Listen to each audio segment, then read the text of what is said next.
Hello everyone and welcome back for another edition of 8 Minutes with Aaron. I am of course your host Aaron, and today we are going to talk about WWE Monday Night Raw, the results, what I thought about it the day after WrestleMania 41. Now I know this video should have came out the day prior, but Sunday of WrestleMania Night 2, I went to my friend's house and got a little carried away, and now I'm a video behind. But who the fuck cares? So let's get rolling with a fresh edition of this guy right here, Aaron.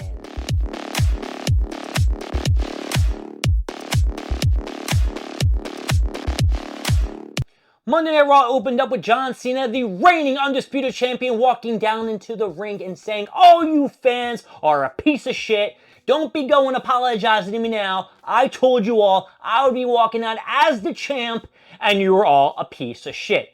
The fans started cheering for Cena. Cena's like, nah, fuck you. The fans started calling an asshole. Then they started saying, "Cena, we're sorry." But John Cena didn't give a shit about any of that.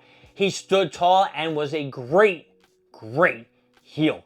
I like John Cena as he is, and please, John Cena, never turn back to a face again. But this all came to a big blow as Randy Orton delivered the most devastating move in all of sports entertainment, the RKO. And as he stood over John Cena, we all knew that we were looking for another John Cena versus Randy Orton match, where Randy Orton will not walk out with that championship because John Cena's got to hold it for at least, I would say, a little couple months, maybe until like November, December. Then he can pass the torch to the next person.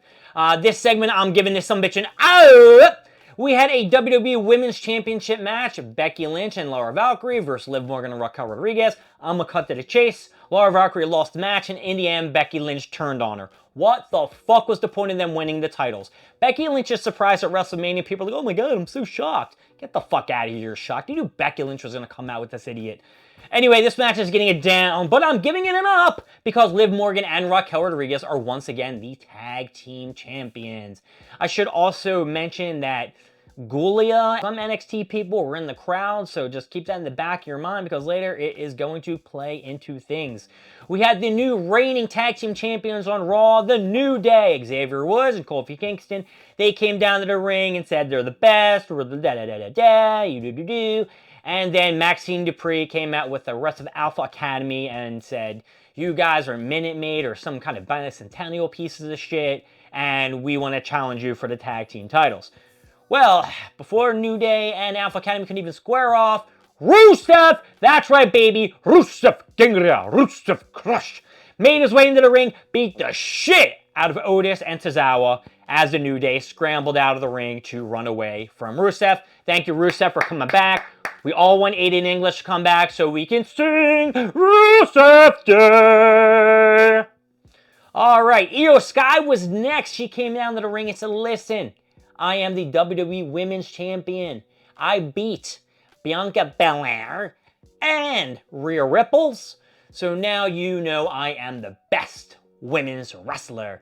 Uh-oh, that wasn't something to say because NXT's Stephanie Valkyrie, the NXT champion, the women's champion, came out and said, "Yo, you think you're the best? I am the best. Let's have a little match." This match was fucking slamming. Go watch it. Best match I've seen in a long time on Monday Night Raw. Stephanie Valkyrie had a great opportunity, almost got a couple near falls on Io Sky. Io Sky was going all out. She was doing everything that she could. Both these women are also exhausted from the weekend. Stephanie Valkyrie, I think, had a fatal four-way match, and then Io Sky just had the match a day prior with the triple threat, and they went hard in that, John. The match came to a close as Roxanne Perez tripped out Io Sky when she was on the rope. I think she was going for the moon over Sky, and it caused disqualification. Then Gulia came in the ring and attacked Stephanie Valkyrie, and then Roxanne and Gulia shared a glance. They beat the shit out of Io Sky and Valkyrie, or Valcor, and then Rhea Ripley came to make the save, and then Ripley said to Io Sky, "I'm coming for that title!" I don't know. Ripley, I've really had enough of seeing the ripples. Anyway, out came our loser-ass Raw champion. I'm sorry, your loser-ass champion, because he's not my champion. No, I don't even think Jey Uso's in the same category as a champion. Jey came out, I'm a champion.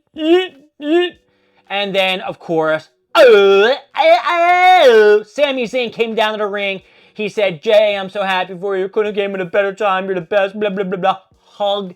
Jimmy came out. Yay, yee, yee, yee. Hug. And then as they're all standing, Sami Zayn behind him with that boo-doo-doo-doo-doo-doo-doo. Was he going to attack Jey Uso? I don't think so. He gave him another hug. They did their yeet handshake shit. And that was the end of the segment.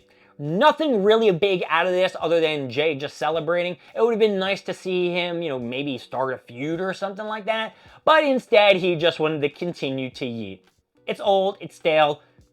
I don't really care. I hope this is a very, very quick championship reign for Jey Uso. Shit, you know what? I want Jimmy to beat him. Jimmy, just beat him. Beat that motherfucker up.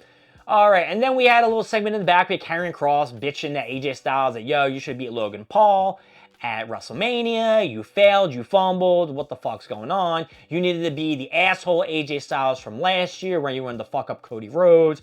And AJ's like, nah, I didn't like that person. And he's like, if you want to be that kind of person, you do it and you go make a name for yourself. And Karrion Kross is like, maybe I will. Arrgh, mighty. I don't know why I did the pyro thing, but I don't know what the fuck they're doing with Karrion Kross, but at least he's getting television time, right? Television time is all that you need. And then, the best part of the show, folks. The ring general Gunther made his way to the ring. Didn't say a word. Made his way to the announcer's desk. Beat the shit out of Michael Cole. Cole, I'll give him some credit. He kind of little fought back. He wasn't taking Gunther's shit. And then Gunther got him in the sleeper hold. And then Pat McAfee hit him from behind. And then Gunther's like, yo, you fucking shithead. And as Pat McAfee was walking away, Gunther grabbed him from behind, got him in the chokehold, choked Pat McAfee out as all of his friends from his little shitty Pat McAfee show tried to help him, and everyone's holding them back. It was great.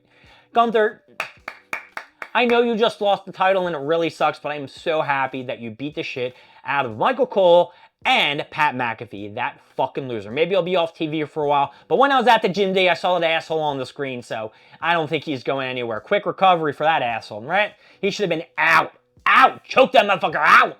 Gunther, thumbs up. Oh yeah, you know what, I just forgot. I'm not going back for the ups and downs, whatever. I forgot. Oops. I forgot about the predictions too. Sorry guys, too much shit on my head. Or my mind. See, can't even spit out the right words. All right, Intercontinental Championship match. My boy Dominic Mysterio versus Penta. This match was, it was aight. It was pretty quick, but we did see the return of Mr. Funko Bobblehead, J.D. McDonough, and he helped get the win for Dominic Mysterio. 1, 2, 3. Dom is walking out that Intercontinental Champion, and the bink, bink. Penta will have his moment to shine, but it is not yet. And finally, the end of the show, which brought us to Paul Heyman and Seth Rollins coming down the ring, trying to explain what the fuck they did. Heyman is like, it should have been simple. But they didn't have enough time to talk because out came CM Punk. He was putting the bands on his hands or the tape on his wrist, whatever fuck you want to call it. He came in the ring, started beating the shit out of Rollins. Boom, boom, boom, boom, boom. He was going to get some of fucking Paul Heyman, but Rollins knocked him down. And then out came Roman Reigns. Roman Reigns with a Superman punch to Seth Rollins. Superman punch to Paul Heyman. And then he was getting ready for a spear to hit Paulie Paul. A guy in the hood speared him, and it turned out to be Braun Breaker. New faction coming out. Will it be the Shield number 2? I have no idea, but I'll say it was a pretty good close. Overall, I'm going to give this segment an out. My name is Aaron. Thank you for joining me with 8 Minutes with Aaron. I will see you next time. We're going to go for more shit, and more shit, and of course, more of this good shit. I'll see y'all later. Bye.